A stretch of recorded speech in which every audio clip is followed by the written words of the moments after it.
I want to share a story. I want to share a story about the little gym that almost wasn't.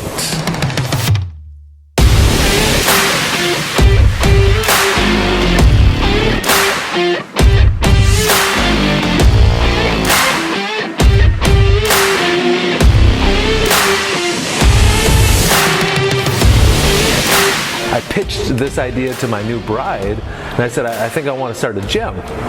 And she looked me right in the eyes, and she said, "No way. You are not bankrupting us right away. You need to get more experience." And I mean, that was a shot to the gut. It was like my inflated ego just went out like a balloon that was popped. And I still remember, like, I was a little angry because I was thinking, like, I've got experience. You know, I've worked out for many years. I've gone and gotten a 4-year degree. I've had an amazing internship. I've been at this part-time gym for a couple months. I know what I'm doing. But I felt like, too, as much as she was right, as most of our wives are most of the time, you know, that no from her was more of a not yet. Right? Because she left the door open. She said, "You need more experience." And experience I got, even into the point where I was working in a corporate fitness center, working with people with disabilities. And I was there for over 9 years. And I started getting bored. I think this happens in the industry. We get bored with the exercises we're doing. Like, it's just basically exercises, people. There's a disconnect almost of the people that are exercising and the exercises that we're choosing for them. So I started asking questions. I started going down rabbit holes. And then finally our friends over here were at one of those rabbit holes, DVRT, and I started finding answers to those questions that I had. And I started becoming more excited.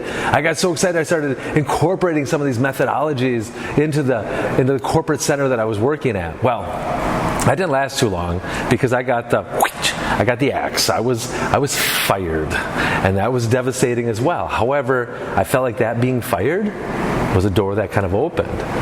Here I am, newly fired, applying for unemployment benefits because I have to do something as I'm searching frantically for any job. I don't care. I was a garbage man. I don't care. If I was working at McDonald's, I don't care. I just need to get a job and start bringing home some paychecks.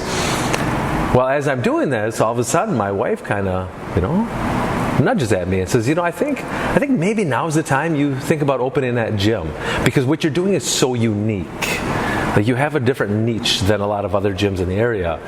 And so right there, the door opened again. It was amazing. I get goosebumps just thinking about it. I was starting to think about getting this gym thing going. And there was one little story I want to share with you before, in closing, is the fact that I went to the unemployment office. We got called up to a mandatory meeting. I'm sitting with this person who is the moderator of this meeting, if you will.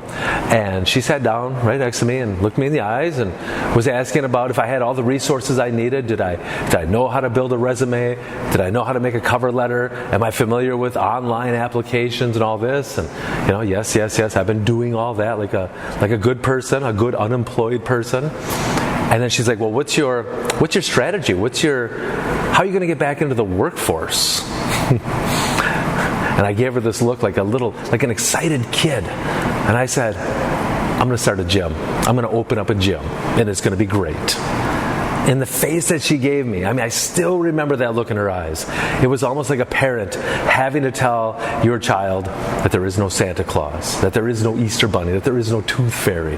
Like, how she was trying to be delicate about this, but she came out basically and said, "It's good that you have dreams. However, you have to have a realistic goal in getting back into the workforce." And I kept nodding my head. I'm like, "Oh, no, this is my plan, and this is going to work." Now, I don't know if I was just being overly confident, too excited. I don't know. I had my wife's backing. I felt like I had everything behind me that I could make this work. I didn't convince her, but here we are, almost 11 years later. I think we're doing okay. And I think about this not as like a gloating moment, but just how I think everybody that we've touched here, from the past, the present, and the future, you were all with me in that meeting, because I knew I wanted to help people in a different way, and I knew I had a better way to do it. And so all of you that were there, you were like in my mind and in my heart as I was so excited about that opportunity. And just think if my wife's first no would have been that shot like to the heart, where it's like, okay, I can't do that. What if that person at the unemployment agency, what if they're, it's not going to happen. It's not going to succeed.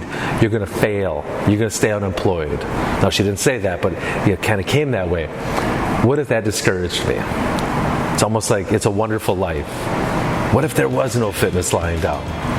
So to all of you out there, I'm grateful that you've been with us this long. Happy to keep this ship rolling. You never know. Anything could happen. But at the moment, I'm not taking this for granted. We're going to keep moving forward with better movement and smarter fitness. All of you out there, you're welcome.